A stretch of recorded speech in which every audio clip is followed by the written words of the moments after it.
All right, let's get right into it. Today, we're going to formulate a data-driven investment thesis for Uber. We're talking about a company that has pulled off one of the most incredible financial turnarounds of the last decade. So let's explore the engine behind this metamorphosis.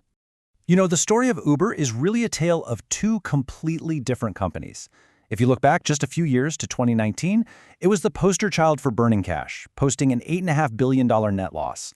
Fast forward, and we're analyzing a global platform generating almost $10 billion in free cash flow.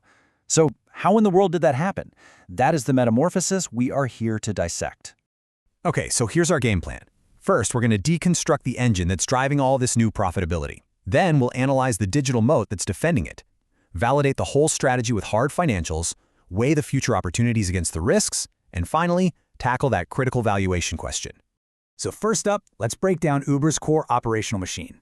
I have to say, if you're still thinking of Uber as just a ride-hailing app, that's a seriously outdated view. The reality today is a far more complex and synergistic ecosystem. You see, the business really stands on three powerful interconnected pillars. Mobility, ride-sharing, still makes up about half of all gross bookings. But delivery, the entire Uber Eats universe is right on its heels at 46%, and it's been aggressively pushing into groceries and all kinds of local commerce. And then you have freight, which is the smaller, long-term play to digitize logistics. The secret sauce behind its profitability is really the asset-light model. Think about it. Uber doesn't own the cars, the bikes, or the restaurants. It acts as the digital brain, orchestrating this massive, complex network of supply and demand. And this setup gives them four huge strategic advantages. It gets rid of massive capital expenditures. It creates immense operating leverage. It allows for incredible flexibility. And maybe most importantly, it mitigates the huge financial risk of having to build and own a future fleet of autonomous vehicles. Okay, so you have this highly profitable model. The big question then becomes, how do you defend it? Well, it's not just about the operations. It's about the formidable digital economic moat they've built around them. Their most powerful defense is that classic virtuous network effect. More drivers mean shorter wait times. Shorter wait times attract more users. More users mean more trips, which boosts driver earnings and, you guessed it, attracts even more drivers. This self-reinforcing loop is incredibly difficult and wildly expensive for any competitor to even try and replicate from scratch. Then, to really reinforce that network, they have Uber One. Now, this is so much more than a loyalty program. It's a strategic tool. It's the glue. Its 46 million members are the platform's most profitable users, and they generate almost 40% of all gross bookings.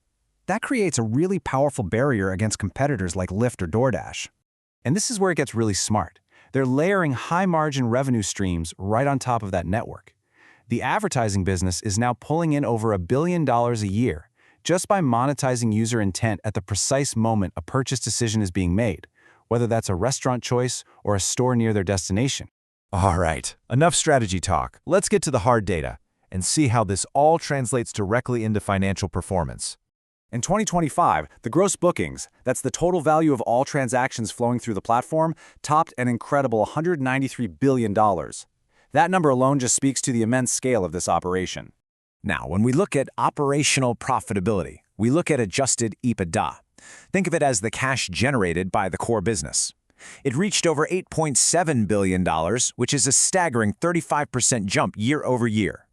But really, the metric that defines this whole transformation is free cash flow, the actual cold, hard cash left over after all the bills are paid.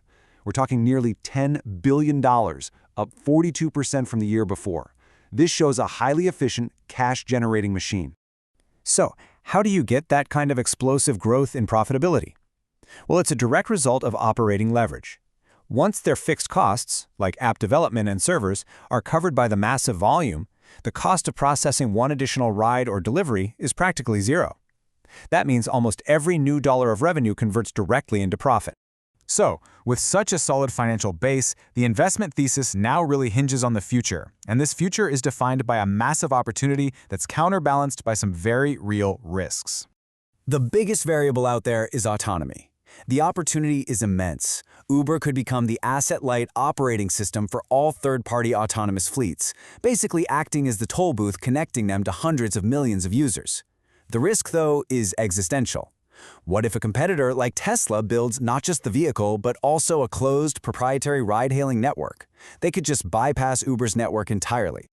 But the most immediate and tangible threat isn't some far-off technology. It's regulation. The EU's Platform Work Directive, which could force the reclassification of drivers as employees, is a ticking time bomb. Some analyses suggest a strict implementation could compress their mobility margins in Europe down to almost zero. And we've already seen precedents for this in Spain and other fiscal pressures in the UK. All of this, the powerful model, the strong financials, the future risks, it all brings us to the final, most critical question for any investor. What is this company actually worth? There's a strong argument, articulated here by investor Bill Ackman, that the market's perception is lagging way behind Uber's new financial reality. The thesis is that investors are still anchored to that old narrative of a cash-burning startup. And key metrics seem to support this view.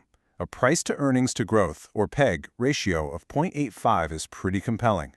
Generally, a value below 1.0 suggests the stock might be undervalued relative to its expected future earnings growth.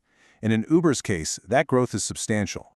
And this really highlights that potential disconnect. You have the stock trading around $72, but analyst models using discounted cash flow analysis project a fair value somewhere in the range of $144 to $192 per share.